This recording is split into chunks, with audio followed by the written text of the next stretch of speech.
कक्षा 12 विषय शिक्षा शास्त्र इकाई 1 शैक्षिक विचारधारा का विकास। पाठ 1 प्राचीन शिक्षा या वैदिक कालीन शिक्षा।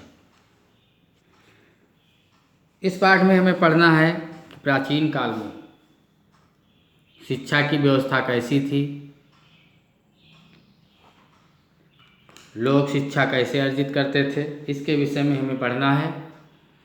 तो वैदिक कालीन शिक्षा देखिए। वैदिक कालीन शिक्षा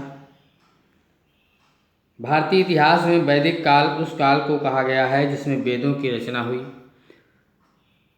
भारतीय शिक्षा का इतिहास वैदिक काल से ही आरंभ होता है। वैदिक काल इसलिए इसको कहा गया है क्योंकि उस समय वेदों की रचना हुई थी, इसीलिए उस समय को वैदिक काल कहते हैं। वैदिक काल के समय निर्धारण में कठिनाई है। अनेक विद्वानों ने अलग अलग अपने मत दिए हैं, इसलिए इसका काल निर्धारण ठीक से नहीं हुआ। वेदों को विश्व का प्राचीनतम ग्रंथ माना गया है। सबसे प्राचीन ग्रंथ वेद हैं। वेद 4 हैं: ऋग्वेद, यजुर्वेद, अथर्ववेद और सामवेद। इसके अलावा वेदों के अलावा स्मृतियाँ, आरण्यक, पुराण एवं संहिताएँ आदि अनेक ग्रंथ वैदिक काल की शिक्षा के बारे में विश्वसनीय जानकारी प्रदान करते हैं। वैदिक कालीन शिक्षा का समय ईसा पूर्व 6वीं सदी तक माना जाता है। ये 6वीं शताब्दी तक जो है इसका समय जो है माना जाता है, ईसा पूर्व 6वीं शताब्दी। वैदिक काल में भारतीय समाज में वर्ण व्यवस्था और आश्रम व्यवस्था विद्यमान थी।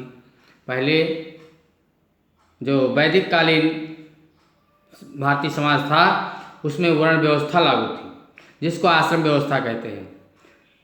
मनुष्य की जीवन की अवधि 100 वर्ष मान करके उसको 4 भागों में बांट दिया गया, जिसको 4 आश्रम कहते हैं। 4 आश्रमों में मनुष्य के जीवन को बांटा गया है। नंबर 1 ब्रह्मचर्य आश्रम 25 वर्ष की उम्र तक। नंबर 2 गृहस्थ आश्रम 25 वर्ष से 50 वर्ष की उम्र तक। नंबर 3 वानप्रस्थ आश्रम 50 से 75 वर्ष की उम्र तक। नंबर 4 संन्यास आश्रम 75 वर्ष से मृत्यु तक। ये हमारी वर्ण व्यवस्था 4 आश्रमों में बटी हुई थी। इसी प्रकार मनुष्य के जीवन के 4 पुरुषार्थ या 4 कर्तव्य भी निर्धारित किए गए। 4 कर्तव्य कौन कौन से? धर्म, अर्थ, काम और मोक्ष। ये 4 जो है पुरुषार्थ भी मनुष्य के लिए निर्धारित किए गए। इन तथ्यों का वर्णन यहाँ पर केवल शिक्षा के संबंध में किया जा रहा है। ब्रह्मचर्य आश्रम की अवधि में व्यक्ति शिक्षा प्राप्त करता था तथा धार्मिक क्रियाओं को सीखता था। वैदिक काल में आज की तरह विद्यालय और महाविद्यालय नहीं थे। जंगलों में गुरुकुल बने हुए होते थे, उनमें जो है विद्यार्थी गुरु के पास पढ़ाई करते थे। गुरुकुल में प्रवेश के लिए उपनयन संस्कार होता था, जनेऊ संस्कार के बाद ही जो है प्रवेश दिया जाता था।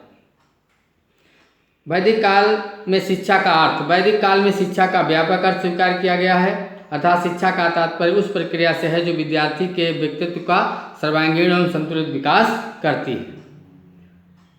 संस्कृत साहित्य में कहा गया है स विद्या विमुक्ते, अर्थात विद्या वह है जो हमें मुक्ति दिलाए अथवा विद्या द्वारा मुक्ति प्राप्त हो सकती है। विद्या को मनुष्य का तीसरा नेत्र भी कहा गया है। विद्या के अंतर्गत साहित्य, संगीत, कला आदि को ही प्रमुख स्थान दिया गया है। वैदिक कालीन शिक्षा के मुख्य उद्देश्य। वैदिक कालीन शिक्षा के मुख्य उद्देश्य है ईश्वर भक्ति और धार्मिकता। वैदिक काल में जो शिक्षा दी जाती थी उसमें ईश्वर की भक्ति और धार्मिकता जुड़ी हुई थी। आत्मज्ञान और ब्रह्म ज्ञान को अधिक महत्व दिया जाता था। गुरुकुलों का वातावरण धार्मिकता और आध्यात्मिकता से परिपूर्ण होता था। आज की भांति शिक्षा का उद्देश्य भौतिकवादी नहीं था। नंबर 2 चरित्र निर्माण। वैदिक काल में चरित्र निर्माण को बहुत ऊंचा स्थान दिया जाता था। शिक्षा के माध्यम से छात्रों में चरित्र निर्माण के गुण विकसित किए जाते थे। उनमें नैतिक मूल्यों के प्रति आस्था उत्पन्न की जाती थी। सच्चरित्रता को सर्वाधिक महत्व दिया जाता था। नंबर 3 है ज्ञान व अनुभव पर बल। डॉक्टर आर के मुखर्जी के अनुसार वैदिक कालीन शिक्षा का उद्देश्य पढ़ना नहीं बल्कि ज्ञान एवं अनुभव को आत्मसात करना था। नंबर 4 चित्त वृत्तियों का निरोध। मनुष्य अपनी चित्त की वृत्तियों का दास कहा जाता है। मनोवैज्ञानिकों का कहना है कि प्रत्येक मनुष्य में 14 मूल प्रवृत्तियां होती हैं जो कि उनके संवेगों को प्रभावित करती हैं तथा उनके द्वारा अनुसार वो आचरण करता है। मनुष्य इंद्रियों के वशीभूत होकर विपरीत मार्ग पर चल पड़ता है। इन्हीं चित्तवृत्तियों का मार्गांतरीकरण करना, मन को भौतिक ज्ञान से हटाकर आध्यात्मिक जगत में लगाना तथा आसुरी प्रवृत्तियों पर नियंत्रण करना ही शिक्षा का उद्देश्य था। नंबर 5 आध्यात्मिकता का विकास। वैदिक काल में प्रकृति को ही ईश्वर माना जाता था और प्रकृति की पूजा की जाती थी। पृथ्वी, जल, वायु, अग्नि और सूर्य इन सभी की उपासना की जाती थी। इसी प्रक्रिया के माध्यम से आध्यात्मिकता की अनेक अवधारणाओं का विकास हुआ और मनुष्य तथा ईश्वर के संबंध की व्याख्या प्रस्तुत की गई। संसार के अतिरिक्त भी कोई ऐसी सत्ता या शक्ति है जो कि मानव जीवन को प्रभावित करती है। व्रत, यज्ञ, उपासना आदि मानव जीवन के अनिवार्य अंग थे। ये वैदिक कालीन शिक्षा की व्यवस्था, शिक्षा के उद्देश्य पढ़ रहे हैं। नंबर 6 कर्तव्य पालन। वैदिक कालीन शिक्षा में कर्तव्य पालन सिखाया जाता था। आतिथ्य सत्कार करना, आज्ञा पालन करना, अनुशासन, दूसरों की सेवा करना, सामाजिक दायित्वों की पूर्ति करना, ये अपने कर्तव्यों का पालन करना, ये सभी गुण जो है विकसित किए जाते थे। नंबर 7 है संस्कृत का संरक्षण। वैदिक काल में संस्कृत के संरक्षण तथा प्रसार पर विशेष ध्यान दिया जाता था। शिक्षा के उद्देश्यों में संस्कृत का संरक्षण करना एक प्रमुख उद्देश्य था। नंबर 8 व्यक्तित्व का विकास। शिक्षा का उद्देश्य बालकों के व्यक्तित्व का निर्माण करना था। छात्रों में आत्मसंयम, आत्मसम्मान, प्रेम, सहयोग, सद्भावना आदि सद्गुणों को विकसित किया जाता था। उत्तम वातावरण, सदाचार के उपदेश एवं महापुरुषों के जीवन चरित्र के द्वारा इस उद्देश्य की प्राप्ति की जाती थी। इस प्रकार जो है वैदिक कालीन शिक्षा के उद्देश्य थे। आगे पढ़ेंगे वैदिक कालीन शिक्षा प्रणाली या गुरुकुल शिक्षा प्रणाली। गुरुकुल शिक्षा प्रणाली कैसी थी? देखिए, गुरुकुल शिक्षा प्रणाली की विशेषताएं क्या थीं? नंबर 1 है शैक्षिक स्वायत्तता। शैक्षिक स्वायत्तता। वैदिक कालीन शिक्षा बाह्य नियंत्रण से पूरी तरह मुक्त थी। राज सत्ता का भी इन पर कोई नियंत्रण नहीं था। राज्य के कोई अधिकार कानून इन पर लागू नहीं होते थे। राजा महाराजा और गुरुकुलों की हर प्रकार से रक्षा करते थे। गुरुकुल के प्रमुख आचार्य के आदेशों एवं निर्देशों का पालन किया जाता था। शिक्षक स्वतंत्र होकर कार्य करते थे। गुरुकुल शिक्षा प्रणाली ब्राह्मणों के अधीन थी। नंबर 2 है सार्वजनिक तथा निःशुल्क शिक्षा। गुरुकुलों में प्रवेश के लिए कोई शुल्क नहीं ली जाती थी तथा चाहे राजा का बेटा हो चाहे किसी गरीब का बेटा हो, सभी के लिए समानता थी। सबके प्रवेश के नियम एक थे। उपनयन संस्कार के बाद ही प्रवेश दिया जाता था। भोजन आदि की व्यवस्था के लिए समीपी ग्रामों से सहयोग लिया जाता था तथा विद्यार्थी अनिवार्य रूप से भिक्षा के माध्यम से अनिवार्य वस्तुओं का संग्रह करते थे।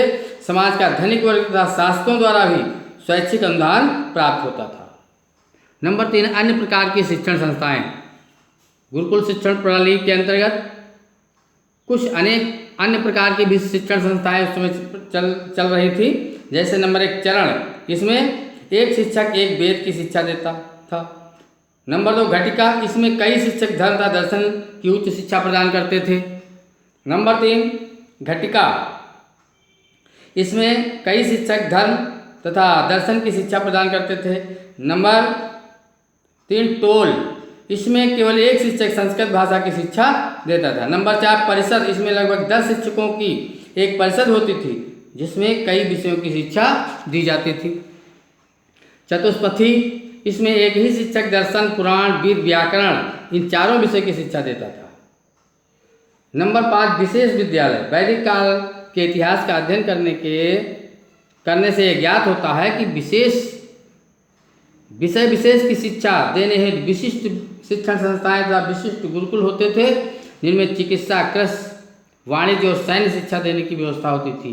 ये चिकित्सा, कृषि, वाणिज्य और सैन्य शिक्षा के लिए विशेष विद्यालय जो होते थे।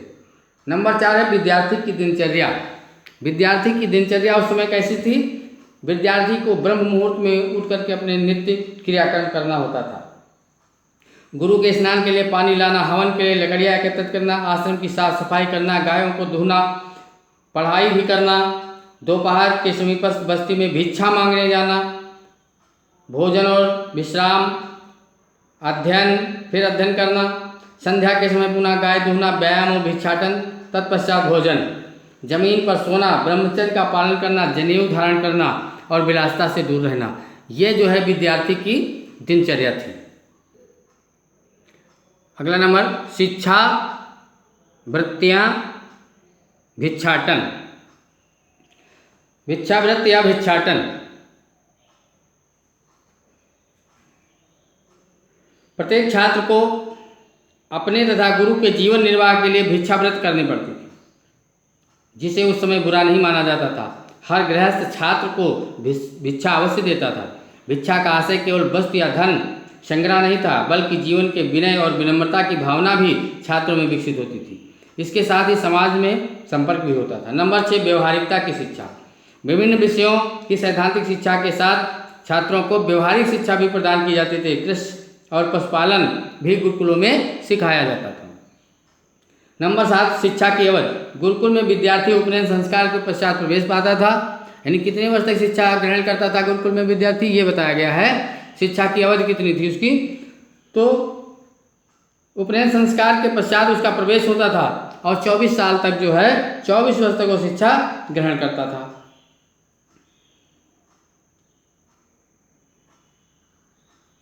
नंबर 8 पाठ्यक्रम। पाठ्यक्रम क्या था? पढ़ने के लिए कौन से पाठ्यक्रम लागू थे? तो गुरुकुल शिक्षा प्रणाली में वैदिक साहित्य का अध्ययन प्रमुख था, किंतु ऐतिहासिक कथाएं, पौराणिक आख्यान तथा वीर गाथाएं भी पाठ्यक्रम में सम्मिलित थी। पाठ्यक्रम में पराविद्या तथा आध्यात्मिक विद्या और अपरा विद्या अर्थात भौतिक विद्या का अध्ययन किया जाता था। पराविद्या में वेद एवं वेदांत, उपनिषद, पुराण, दर्शन, नीति शास्त्र आदि थे। अपरा विद्या में इतिहास, ज्योतिष, गणित, भौतिक शास्त्र, प्राणशास्त्र, भूगोल विद्या, तर्कशास्त्र, ये सभी विद्याएं जो है पढ़ाई जाती थी। नंबर 9 है उपनयन संस्कार। इसे जनेऊ संस्कार भी कहते हैं। उपनयन एक धार्मिक संस्कार है जिसमें बालक को भौतिक शरीर के बाद आध्यात्मिक शरीर प्राप्त होता है। उपनयन के समय बालक की आयु ब्राह्मण के लिए 8 वर्ष, क्षत्रिय के लिए 11 वर्ष और वैश्य के लिए 12 वर्ष निर्धारित थी। उपनयन के पश्चात ही बालक ब्रह्मचारी बनता था और गुरुकुलों में प्रवेश प्राप्त होता था। नंबर 10 है नारी शिक्षा। नारी शिक्षा, बालिकाओं की शिक्षा की व्यवस्था सामान्यतः घर पर ही होती थी, क्योंकि गुरुकुलों में नारी की पढ़ाई की व्यवस्था नहीं थी। कुछ एक दो ऐसे गुरुकुल होते थे जिनमें जो है स्त्री शिक्षा प्रचलित थी।